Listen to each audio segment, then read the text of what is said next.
अच्छा जी, now moving forward to the last question of our December 23 examination. This is overall a 20 mark question. You can see this here. सबसे पहली requirement जो है हमारी वो 4 marks की है, in which we need to calculate the gain or loss arising on the disposal of Sawyer company in the consolidated financial statements. So there is some gain or loss on disposal of a particular subsidiary most likely, and that you need to calculate for 4 marks. Then you have 5 ratios. It says that based on the financial statements provided, calculate the following ratios and comment on the financial performance and position of the Tory group for the years ended 31st December X8 and X7. So for X8 and X7, you need to calculate the following ratios. Yeah. And then you need to comment on them. तो 2 साल के लिए 5 ratios आपने निकालने हैं और उसके ऊपर कमेंट करना है. 5 मार्क्स आपके पास अवेलेबल है for the calculation of ratios. Then examiner कहता है 3 मार्क्स के लिए explain whether the disposal of Sawyer company will constitute a discontinued operation and what will be the relevant accounting treatment. You need to refer to IFRS 5. So here we are. सबसे पहली requirement हमारी बड़ी clear है, वाजे है कि हमें करना क्या है, गेन या लॉस ऑन डिस्पोजल निकालना है. मैंने अपना वर्ड प्रोसेसर खोला, उसके अंदर ये रिक्वायरमेंट को कॉपी पेस्ट कर लिया है आसानी के लिए ताकि याद रहे कि मुझे करना क्या था. फिर उसके बाद मैं साथ साथ इसके खोल लेता हूं ये टॉरी ग्रुप वाला रिसोर्स जिसकी बेसिस के ऊपर मुझे काम करना है. तो ये आ गया भाई मेरे पास केस. सही है. और केस के नीचे आगे भी मेरे पास अपना प्रोसेसर. तो यहां पे सॉल्यूशन लिखूंगा मैं, सॉल्यूशन पार्ट नंबर ए. ठीक है भाई. अच्छा, एग्जामिनर कहता है at 1 January 20x8. By the way आपका जो अकाउंटिंग ईयर एंड है, अगर मैं थोड़ी देर के लिए देखूं तो वो है 31 दिसंबर 20x8. ये जो बात कर रहे हैं, ये बात कर रहे हैं 1 जनवरी x8 की. इसका मतलब ईयर स्टार्ट की बात कर रहे हैं. ठीक. तो at 1 January 20x8 the Tory group consisted of parent Tory company and 2 wholly owned subsidiaries operating in the sports good industry. तो आप एक parent हैं और आपकी कम से कम 2 subsidiaries हैं. The sale of one of its subsidiaries, Sawyer Company, was completed on 31st August 20x8. यानी साल में 8 महीने गुजर जाने के बाद, साल में 8 महीने गुजर जाने के बाद आपने अपनी एक सब्सिडरी को डिस्पोज ऑफ कर दिया. अच्छा, अगर साल में 8 महीने गुजर जाने के बाद आपने अपनी सब्सिडरी को डिस्पोज ऑफ किया है तो इसका मतलब शुरू के 8 महीने ड्यूरिंग द ईयर के अंदर वो आपकी सब्सिडरी है, आपका कंट्रोल उसके ऊपर है तो आपकी सब्सिडरी है, और आखिर के 4 महीने वो आपकी सब्सिडरी नहीं है. तो बैलेंस शीट तो कंसोलिडेट नहीं होगी क्योंकि as that balance sheet date आपका सामने वाली कंपनी के ऊपर कंट्रोल नहीं है, तो बैलेंस शीट तो कंसोलिडेट नहीं होगी. लेकिन P&L जरूर टॉरी कंपनी के साथ कंसोलिडेट हो रहा होगा for the first 8 months. 8 months के लिए for the first 8 months consolidation 8 महीने की जरूर हो रही होगी. कहते हैं the sale of one of its subsidiary Sawyer company was calculated on 31st August 20x8 when Tory company sold its entire holding for 160 million. Full disposal का case. कहते हैं consideration consisted of an immediate cash payment and deferred consideration to be received on 31st August 20x9. हमने जिस इंसान को या जिस company को अपनी ये होल्डिंग बेची, पूरी की पूरी होल्डिंग बेची, तो उस सामने वाली एंटिटी ने हमको पेमेंट की है पार्शियल. कुछ कैश पे कर दिया और कुछ डेफर्ड कंसिडरेशन का वादा कर लिया. यानी हमें पूरे पैसे फौरन नहीं मिले होंगे, हमारी लिक्विडिटी के ऊपर फौरन पॉजिटिव इंपैक्ट नहीं पड़ा होगा. The deferred consideration is included in the $160 million at its present value. Deferred consideration शामिल कर ली गई थी इस $160 million के नंबर के अंदर. ये $160 million के अंदर present value of deferred consideration शामिल है. टोटल अपने ने बेची है सामने वाले को अपनी share holding, entire share holding $160 million की. Right? So just for the sake of it, I'm writing it here that the disposal proceeds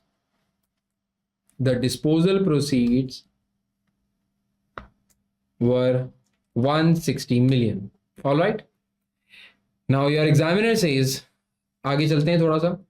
कहते हैं prior to its disposal, Sawyer Company was the only company in the group that made uniforms, sports teams, schools and businesses, and for the company was sold so that Tory company could exit it is written exist, exist नहीं है, exit है. So that Tory company could exit the uniform market and concentrate on its other markets. It says that Saur company had net assets of 232 million at the date of disposal. Now this is very important आपके लिए. 232 million बहुत ज़्यादा important है, because based on this you are going to calculate you are going to calculate gain or loss on disposal. Yeah, मैं एक काम ये करता हूँ, क्या आपके सामने मैं बना लेता हूँ एक अदद टेबल. फजूल कॉलम फिलहाल मैं डिलीट कर रहा हूँ. सही है. तो सबसे पहले आपके पास होंगी डिस्पोजल प्रोसीड्स. सही है. ये बनी बनाई गिवन है 160 मिलियन की. ठीक है. ये कॉलम भी डिलीट कर देता हूँ, जरूरत नहीं है. थोड़ा सा छोटा कर रहा हूं इसको. ठीक है. फिर आप यहां पे लेते हैं net assets of S company. सबसे पहले बेटा आपके पास यहां पे आते हैं net assets at disposal date. सही है. एक कॉलम और इंसर्ट कर ही लेते हैं अपने. अल्लाह अकबर.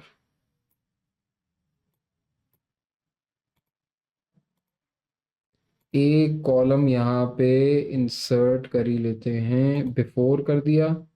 हमारे पास net assets at disposal date थे my friends 232 million. Highlighting it again, 232. Examiner कहते हैं the sale has been correctly accounted for in the consolidated financial statements and the gain or loss on disposal is included in administrative expenses. So everything correctly has been done as far as the financial statements are concerned. कहते हैं Tory company had originally purchased all of the share capital of Sor company. All of the share capital means 100% holding का सवाल है, for 280 million. अच्छा, format आप लोगों को याद है ना, बाय द वे मैं यही लिखना चाह रहा था. Net assets at the disposal date लेते हैं आप, फिर आप गुडविल ऐड करते हैं और इसमें से लेस करते हैं एनसीआई. राइट. अच्छा, एनसीआई इस सवाल में होगा नहीं क्योंकि हमने all of the share holding purchase की थी. तो इसका मतलब डायरेक्टली आपके पास गेन या लॉस ऑन डिस्पोजल आ जाएगा इसको ऐड कर लेने के बाद. सही. गुडविल होना जरूरी है. Goodwill at disposal date. ठीक है. अच्छा, गुडविल के बारे में लिख के दिया हुआ था वी एक्वायर्ड द सामने वाली कंपनी ऑन 1 जनवरी X2, बहुत साल पहले, फॉर 280 मिलियन.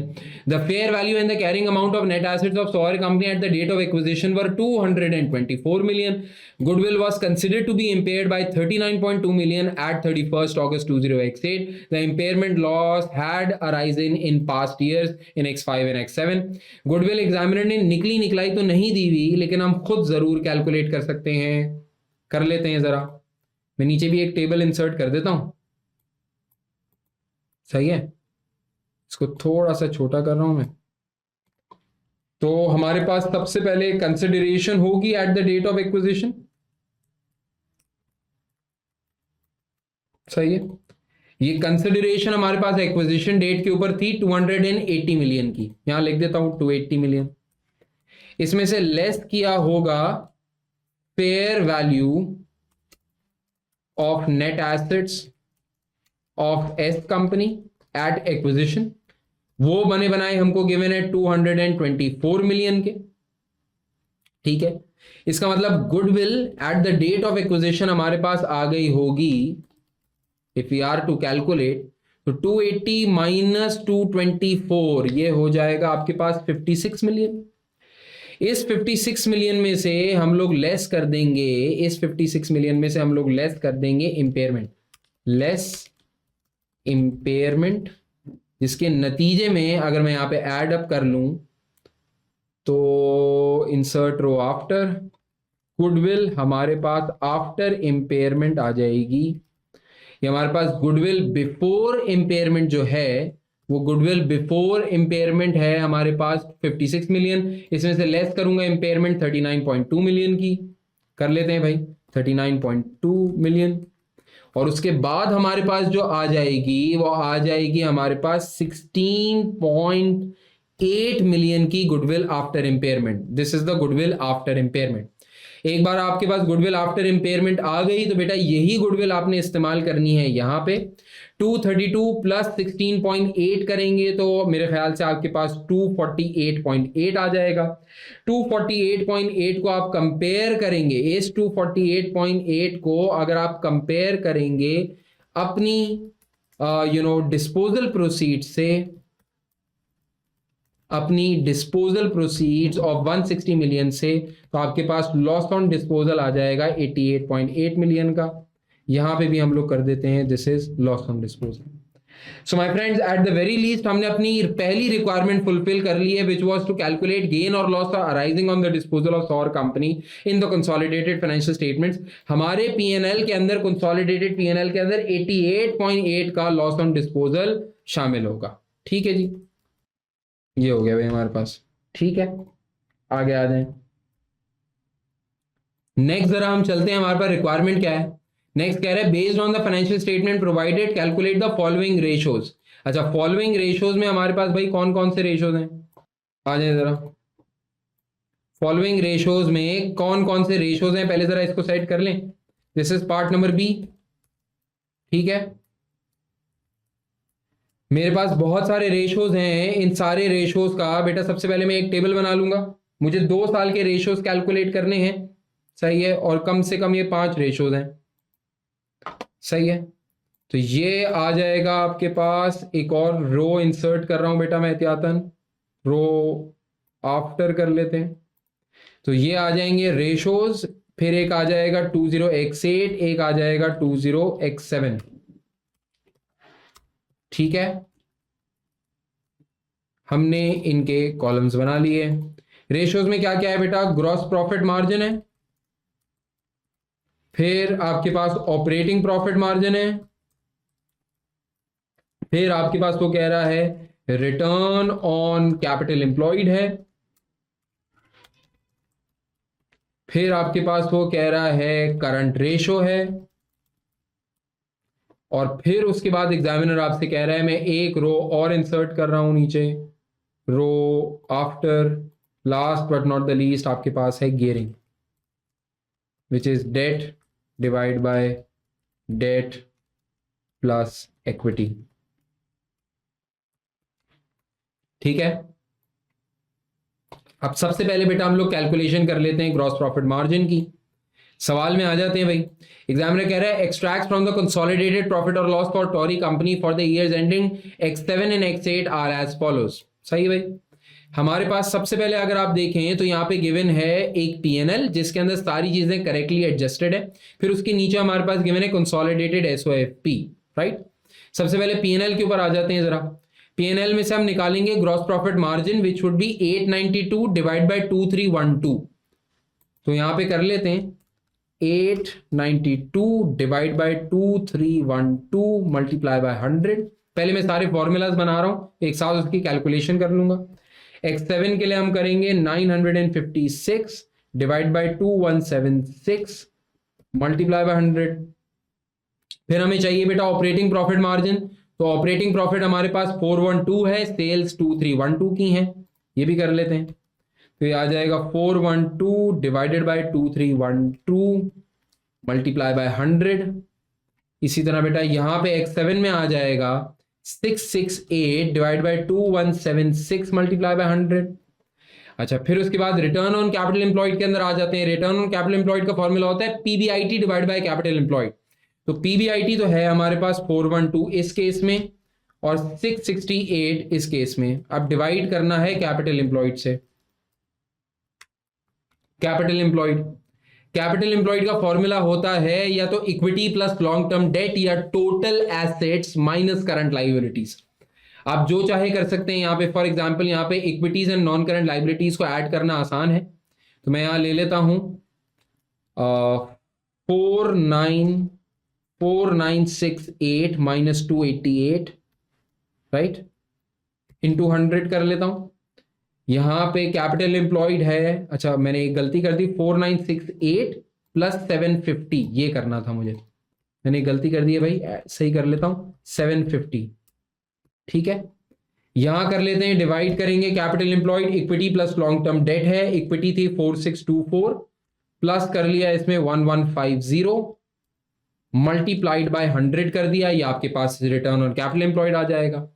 करंट रेशियो की बात करें तो current assets divide by current liabilities given है already, no problem at all. 896 divide by 288, right. यहां आ जाएगा आपके पास 1288 डिवाइड बाय 1000, ठीक है। फिर उसके बाद गियरिंग के ऊपर आ जाते हैं, debt divide by debt plus equity. Debt है आपके पास 750 का, डिवाइड कर देंगे आप 750 प्लस 4968 मल्टीप्लाई बाय 100 से। इसके बाद उसके दूसरे साल में डेट था आपके पास 1150 divided by 1150 plus 4624 multiplied by 100, and now you can easily calculate these, easily calculate these, clear। हम कैलकुलेट कर लेते हैं जरा एक बार। ऑलराइट जी, तो हमने कैलकुलेशन कर ली है। कैलकुलेशन कर लेने के बाद बेटा आप थोड़ा सा आगे बढ़ते हैं। अच्छा, एग्जामिनर ने कुछ एडिशनल इंफॉर्मेशन भी दी हुई है, इसको पढ़ने के बाद जरा कमेंटिंग के ऊपर आएंगे। एग्जामिनर ने लिखा हुआ था the following information is also relevant. Sales of Sor company represent 9% of the total group sales in 2018। जिस कंपनी को आपने बेचा वो आपके पूरी ग्रुप सेल्स का 9% थी, बड़ी अमाउंट थी। As part of a group arrangement, Sawyer Company bought its raw material from Tory Company at a price of 5% below the fair value. जब तक सौर कंपनी ग्रुप के अंदर थी तब तक सौर कंपनी को पेरेंट कंपनी 5% डिस्काउंट के ऊपर गुड्स बेचा करती थी। अब सौर कंपनी ग्रुप से बाहर निकल गई, तो आखिरी 4 महीने के अंदर जो गुड्स टॉरी कंपनी ने सौर को बेची होंगी, पहली बात वो 5% डिस्काउंट के ऊपर भी नहीं होंगी, और दूसरी बात लॉजिकली सोचो, जब पहले टॉरी कंपनी सौर कंपनी को गुड्स बेचती होगी तो इंट्रा ग्रुप ट्रांजैक्शन की वजह से एलिमिनेशन हो जाया करती होगी। लेकिन अब जब सौरी कंपनी या सौर कंपनी ग्रुप से बाहर निकल गई तो टॉरी कंपनी अब अगर कोई भी सेल करेगा, एक तो फुल वैल्यू के ऊपर करेगा, और दूसरी बात ये कि वो सेल अब ग्रुप पॉइंट ऑफ व्यू से रिकग्नाइज्ड भी हो रही होगी, नजर भी आ रही होगी। क्लियर। एग्जामिनर कहता है इन March 2018 Saur company lost a court case to Argo, a major customer, which caused reputational damage in a loss of sales and a legal expense of $38 million in excess of the previously recognized provision was recognized। बेटा आपने सौर को बेचा है अगस्त के अंदर, मार्च के अंदर इसका कोई कस्टमर था जिसने इसके ऊपर सू किया हुआ था, वो कोर्ट केस जीत गया, जिसके नतीजे के अंदर एक तो आपकी रेपुटेशन जो डैमेज होनी थी वो तो हुई, साथ साथ $38 मिलियन के लीगल एक्सपेंसेस भी आपके ऊपर आ गए, जो कि आपने रिकग्नाइज किए होंगे in addition to the provision. आपके एडमिनिस्ट्रेटिव एक्सपेंसेस के अंदर ये सारी हिट पड़ी हुई होगी। कहते हैं in 2018 Saur company also recognised an impairment of $52 million in relation to plant and machinery that had been used to fulfil Argo orders. The impairment and legal expenses are included in administrative expenses. आपके administrative expenses के अंदर एक one of impairment भी शामिल है, आपके administrative expenses के अंदर लीगल एक्सपेंसेस ऑफ 38 मिलियन भी शामिल हैं। Overall, Saur company made an operating loss of $136 million in the 8 months to disposal date. Saur company ने लॉस किया होगा, इन वन ऑफ एक्सपेंडिचर की वजह से भी लॉस किया होगा, जिसकी वजह से 8 महीने का कंसोलिडेशन के अंदर हमारे पास भी लॉस आया होगा।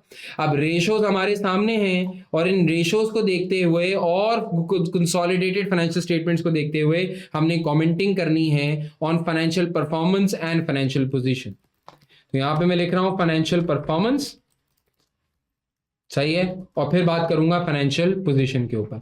3 रेशियोज आ जाएंगे फाइनेंशियल परफॉर्मेंस के अंदर, 2 आखिर के रेशियोज आ जाएंगे फाइनेंशियल पोजीशन के अंदर।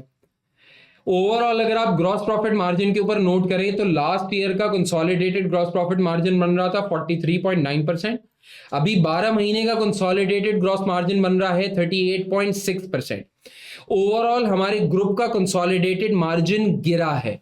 अच्छा, कंसोलिडेटेड मार्जिन गिरने की एक वजह ये भी हो सकती है कि हम प्राइस नहीं चार्ज कर पा रहे होंगे सॉरी कंपनी के अंदर हम वो प्राइस चार्ज नहीं कर पा रहे होंगे जो कि हमें करनी चाहिए थी, क्योंकि रेपुटेशनल डैमेज का इंपैक्ट आ रहा था मार्च एक्स 8 ऑनवर्ड्स, और पास्ट के अंदर से भी हमारे ऊपर इंपैक्ट्स आ रहे थे, तो हम अच्छी प्राइस नहीं चार्ज कर पा रहे होंगे। दूसरा ये कि आखिरी 4 महीने के अंदर जब सॉरी कंपनी निकल गया तो उसकी वजह से भी ऐसा हो सकता है कि उसके बेटर मार्जिन थे एज कंपेयर टू टॉरी कंपनी, तो उसके निकल जाने के बाद जो हमारे पास ग्रॉस मार्जिन बचे हैं वो रिलेटिवली थोड़े से कम है। ग्रॉस प्रॉफिट मार्जिन ओवरऑल कम हुआ है, ये कोई इतना एक एप्रिशिएटिंग साइन तो नहीं है, लेकिन इसकी कुछ वन ऑफ रीजंस हो सकती हैं जिसको इन्वेस्टिगेट करना, आइडेंटिफाई करना डिटेल के अंदर बहुत जरूरी है। तो अगर हम देखें तो यहां पे लिखते हैं जरा आगे, हम जरा लिख लेते हैं आगे। मैं जो है ना कुछ बुलेट पॉइंट्स के अंदर लिख रहा हूं, आप बुलेट पॉइंट्स के अंदर नहीं लिखेंगे। देखिए मैं टाइम सेव करने के लिए, पढ़ाने के पर्पस के लिए बुलेट फॉर्म में लिख रहा हूं, क्योंकि जो जो पॉइंट मेरे दिमाग में आता चला जाएगा मैं लिखता चला जाऊंगा, लेकिन आपने पैराग्राफ फॉर्म के अंदर आंसर को कंस्ट्रक्ट करना है और आपने मुझसे रिव्यू करवाना है। क्लियर? तो gross profit margin for 20x8 has diluted to 38.6% in 20x8। 20x7 के अंदर कितना था? It was 43.9%। This may be due to the fact that, क्या नाम था इसका, Sawyer company may not be in a position to charge relevant prices from customers as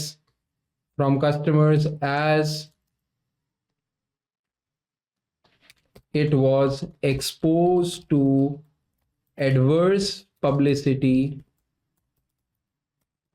because of the legal battle the company faced। Right? और क्या था भाई? और gross profit margin गिरने की, अच्छा ये देखो ओवरऑल अगर आप रेवेन्यू देखो तो रेवेन्यू बढ़ा है, तो मैं ये भी कह सकता हूं the revenue increased despite the fact that Sawyer company was only consolidated for 8 months during the year। This means that Tory company, whatever the company's name is, Tory company नाम है ना भाई, क्या नाम था इसका है भाई? Tory group, yeah। Tory company may be deliberately charging lower prices to compensate the market share lost through sale of Sawyer company। ये भी रीजन हो सकती है।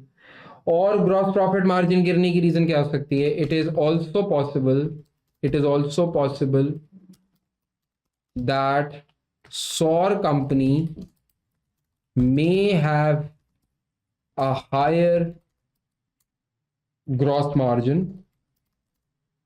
and when the company is now excluded, higher gross profit margin than Tory company, and excluding that the overall GP margin mix is lower। ये हो गया ठीक। अब ग्रॉस प्रॉफिट मार्जिन के ऊपर तो काफी कमेंटिंग हो गई है, ऑपरेटिंग प्रॉफिट मार्जिन के ऊपर थोड़ा सा हिंट डाल लेते। अच्छा देखिए, मैं जब भी ये रेशियोज आपके साथ बैठ के लिख रहा हूं ना, तो मेरा कोई खास मकसद ये नहीं कि मैं बहुत डिटेल पैराग्राफ बनाऊं या बहुत सारे पॉइंट्स बनाऊं। मैं सिर्फ आपसे बात कर रहा हूं, सिर्फ मेरे दिमाग में जो 1-2 पॉइंट्स आ रहे हैं वो लिखता चला जा रहा हूं। आपने ये मेक श्योर करना है कि इन पॉइंट से कुछ हिंट्स लें और एक बहुत बेहतर आंसर लिख के मुझे दिखाएं। बात समझ में आ रही है? तो आपने जो है ना, ये नहीं कहना कि सर ये भी तो हो सकता है, तो आपने ये तो लिखा ही नहीं। भाई ये इसलिए नहीं लिखा क्योंकि मेरा इंटरेस्ट नहीं है, आपका इंटरेस्ट मुझसे ज्यादा होना चाहिए क्योंकि आपका एग्जाम है। ठीक है ना। आगे आ जाते हैं, थोड़ा ओपी मार्जिन को टच कर रहा हूं मैं। Operating profit margin has been significantly affected this year. This would be mainly due to the inclusion of loss on disposal in the consolidated profit or loss. 88 million, it was 88 million worth of loss ना, तो 88 million का loss आ गया था, 88.8 sorry 88.8 million loss, consolidated profit or loss 88.8 million. And further one-off impacts mainly occurring from SOR company. मैं बल्कि यहीं से continue करता हूं, सच एज वी स्टडीड ना, यहाँ पे कुछ वन ऑफ एक्सपेंडिचर्स के बारे में इन्होंने जिक्र भी किया था। एक लीगल एक्सपेंस आया था $38 मिलियन का, इन्होंने जिक्र किया था। फिर इन्होंने बोला कि भाई $52 मिलियन की इंपेयरमेंट हो गई, इन्होंने जिक्र किया था। और ये सारे के सारे इनके बारे में लिखा हुआ था कि सब के सब कहाँ शामिल है, एडमिनिस्ट्रेटिव एक्सपेंसेस के अंदर, ठीक है। Such as additional legal expenses of 38 million and impairment loss on plant of $52 million would have diluted profitability by much this year. Adding back these one-off items, the operating profit margin would have shown better performance. And then मैं आपसे चाहूंगा कि आप यहाँ पे better performance evidence करके दिखाएं, add back करके revise operating profit margin calculate करें, इवन रिवाइज रोस्ट भी कैलकुलेट करें और सारे के सारे यहाँ पे मेंशन करें। आगे आने वाले पॉइंट्स के अंदर ये आपका नजर आना चाहिए था। ओवरऑल बल्कि एक बार रोज के ऊपर भी कमेंट कर ही लेते हैं हाथ के हाथ। रोज में देखें तो 11.6% और 7.2% का है। Consequently return on capital employed this year is not showing a positive sign. It is diluted to 7.2% this year. सही है। However, it should be noted that during calculation of ROS, the operating profit includes 8 months performance, 8 months performance loss of SOR company, whereas capital employed does not include any net assets at the balance sheet date. Hence, the ROS figure is rather distorted and may not be presenting the true facts. ठीक है, ये वाली बात आपने लिख दी। Overall SOR was a loss making company and exclusion and disposal of the same should result in better performance of Tory Group in future. All right. Now then we move on to financial position. Yeah. In financial position, we have two sorts of ratios. And if we go and see two sorts of ratios, current ratio is very high, 3.1:1 or 0.8:1 का ratio last year is by 3.1:1, which is very high. Gearing अगर आप देखें तो 19.9 से उठ के 13.1 हो चुकी है. अगेन दिस इज शोइंग कि आपका फाइनेंशियल रिस्क ओवरऑल कम हो रहा है. यहां भी बुलेट पॉइंट्स बनाते हैं. Current ratio of 3.1:1 is rather a very high ratio and may reflect and may likewise reflect over capitalisation, या ऐसे बोल देता हूं एक्सेस या idle resources being carried.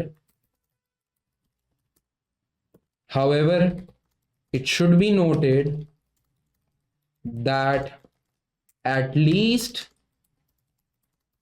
partial consideration for sale of SOR company was received in the form of cash, which would have increased the current assets at the reporting date. Moreover,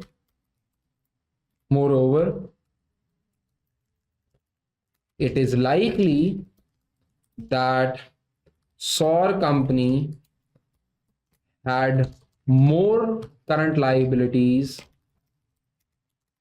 than current assets, since it was a poorly performing entity. Exclusion of the same from financial position this year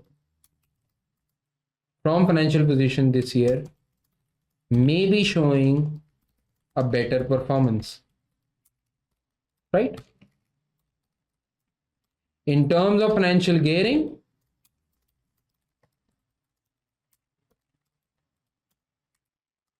the financial risk has decreased due to lower gearing.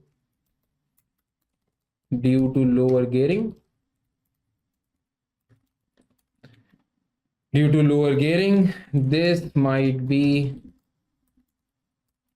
partially due to the fact that some of the funds from the sale of SOR company may have been used to pay off previous bank or other loans, and these were mentioned in non-current liabilities, by the way. ऊपर लिखा हुआ था exam के अंदर. ठीक है. तो ये मैंने आपके सामने कुछ पॉइंट्स बना लिए हैं. आई होप कि आप इनसे बहुत बेहतर पॉइंट्स बना सकेंगे, इनको पैराग्राफ फॉर्म के अंदर लिख सकेंगे. कंक्लूजन भी इसका लिख लीजिएगा. देखिए, एग्जाम पॉइंट ऑफ व्यू से you always need to remember that it doesn't matter how कितना बड़ा आप आंसर लिख रहे हैं, but it should be written formally in the form of paragraphs. इसको बुलेट पॉइंट्स में जैसे मैंने किया वैसे करने की जरूरत नहीं है. मेरा एजेंडा तो ये था कि मैं आपके साथ पॉइंट्स डिस्कस कर लूँ, आपको कुछ बातें दे दूं कि आप अपना पूरा आंसर खुद से ड्राफ्ट कर लें. That was my whole agenda. लेकिन आपने एग्जाम के अंदर ऐसा नहीं करना, बिकॉज आपको मार्क्स चाहिए, मुझे मार्क्स नहीं चाहिए, राइट? तो यहां पे हम लोगों ने ये वाला पार्ट खत्म कर लिया. मैं बढ़ जाऊंगा यहां से पार्ट सी की तरफ. टाइम काफी लग चुका है, पार्ट सी की तरफ बढ़ेंगे. पार्ट सी के ऊपर जाके देखेंगे तो भाई पार्ट सी के अंदर जो रिक्वायरमेंट दी हुई है एग्जामिनर ने, वो पढ़ लेते हैं. वही तरह सेकंड मुझे दीजिए, मैं रिक्वायरमेंट की तरफ आप लोगों को लेके चला जाऊं. Explain whether the disposal of SOR company will constitute a discontinued operation and what will be the relevant accounting treatment. तो स्टार्ट कर रहे हैं भाई जरा IFRS 5 से. पहली लाइन में लिखूंगा, देखो पूरा IFRS 5 समझाना है. वो आपसे पूछ रहा है क्या ये डिसकंटिन्यूड ऑपरेशन था या नहीं था. तो क्या ये डिसकंटिन्यूड ऑपरेशन था या नहीं था, कैसे बताएंगे? स्टैंडर्ड को रेफर करते हैं भाई. अब तो अकाउंटिंग स्टैंडर्ड्स आपको याद हो जाने चाहिए. तो मैं लिखता according to IFRS 5, a discontinued operation includes a separate line of business or separate geographical area of operations. In this case,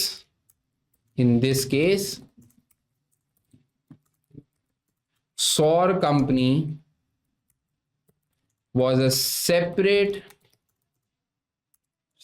major line of business,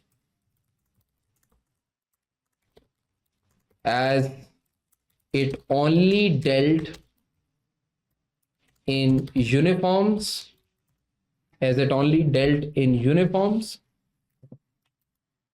and also represented 9% of the total group sales.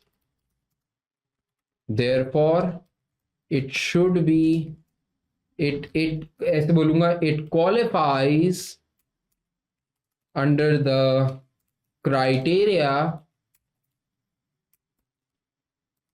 of IFRS 5 to be presented as a discontinued operation. Likewise, its performance will be reported under a separate heading of profit or loss from discontinued operations,